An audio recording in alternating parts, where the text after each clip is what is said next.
యూట్యూబ్తో పాటు మరికొన్ని సామాజిక మాధ్యమాలలో ట్రావెల్ వ్లాగ్స్ చేస్తూ లైఫ్ను నేచర్ను ఎంజాయ్ చేసేవారు అనేక మంది ఉన్నారు. వారిలో అందరికీ కాకపోయినా కొందరికి మాత్రం ఫాలోవర్లు ఎక్కువగానే ఉంటారు.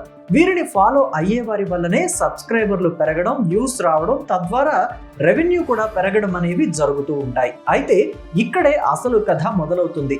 ఎవరి వ్లాగ్స్ వారు చేసుకుంటూ వెళితే పర్లేదు, ఎవరి పని వారు చూసుకుంటూ వెళితే బాగానే ఉంటుంది. కానీ ఒకరు చేసిన వ్లాగ్స్ ను మరొకరు విమర్శిస్తూ ఉంటారు.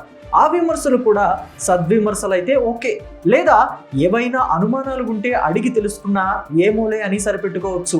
అదీ కాక వీడియోస్ చూసే వ్యూవర్స్ ను మోసం చేస్తున్నట్టు అనుమానాలు ఉంటే ఆధారాలు దొరికితే బయట పెట్టొచ్చు. కానీ అలా కాకుండా ఆ విమర్శలకు వెటకారాన్ని, ఎగతాళి అనే వాటిని దట్టించి అవహేళన చేయడం మాత్రం సమర్థనీయం కాదు.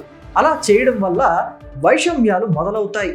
తాజాగా ఇంటర్నెట్లో ఒక వీడియో వైరల్ అవుతోంది. ట్రావెల్ వ్లాగ్స్ చేయడంలో ఎక్స్పర్ట్ గా ఉన్న నా అన్వేషి తెలంగాణకు చెందిన ఒక యువకుడి వీడియోపై విమర్శల వర్షం కురిపించాడు. ఒకవేళ విమర్శలే కదా అని సరిపెట్టుకుందాంలే అనుకుంటే అవి హద్దు మీరాయి. పైగా ట్రావెల్ వ్లాగ్ చేసింది తెలంగాణ కుర్రాడు కాబట్టి విమర్శలు కూడా తెలంగాణ యాసలోనే చేశాడు ఆ యూట్యూబర్. తెలంగాణకు చెందిన సన్నీ అనే ట్రావెలర్ అమెరికాకి బైక్ మీద వెళ్ళాను అని ట్రావెల్ వ్లాగ్ వీడియో పోస్ట్ చేయడం వల్ల ఇదంతా వచ్చింది.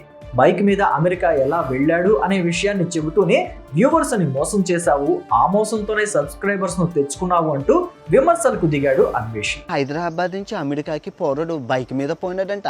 ఆవిడ సనిగా ఎట్లా పోయినవరే?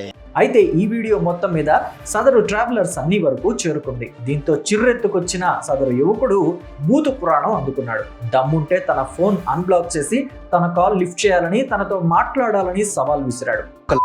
నేను అమెరికా బండి మీద పోలేదు, షిప్ చేసి పోయినా, ఫ్లైట్ లో బండి పంపించిన అని చెప్పేసి రీల్ చేసిండు. ఏది ఏమైనా సామాజిక మాధ్యమాల్లో బూతులు, దూషణలకు సంబంధించిన వీడియో కంటెంట్లను బ్లాక్ చేస్తే ఇలాంటి వారి నోటికి తాళం వేసినట్టు అవుతుంది. బుర్రెకో బుద్ధి, జిహ్వాకో రుచి అంటారు. ఎదుటి వాళ్లను విమర్శించడమే పనిగా పెట్టుకున్న వారిని మార్చాలనుకోవడం కూడా వెర్రితనమే అవుతుందేమో. వాళ్లకై వాళ్ళు మారాలి తప్ప ఒకరు చెబితే వినే రకం కాదు వాళ్ళు. అలా చెప్పే మాట వినేవారైతే వాళ్ళకి వాళ్ళు తిట్టుకోవడమే కాకుండా అమ్మ ఆలి బూతులు తిట్టుకుంటూ ఇళ్లలో ఉండే కుటుంబ సభ్యులను కూడా వీధిల్లోకి లాగే వరకు తీసుకురారు కదా. పెరుగుట విరుగుట కొరకే అన్నారు పెద్దలు. విపరీత ధోరణికి దారి తీస్తున్న ఇలాంటి ఉదంతాలకు ఏదో ఒకరోజు శాశ్వతంగా ఫుల్ స్టాప్ పడుతుందని ఆశిద్దాం.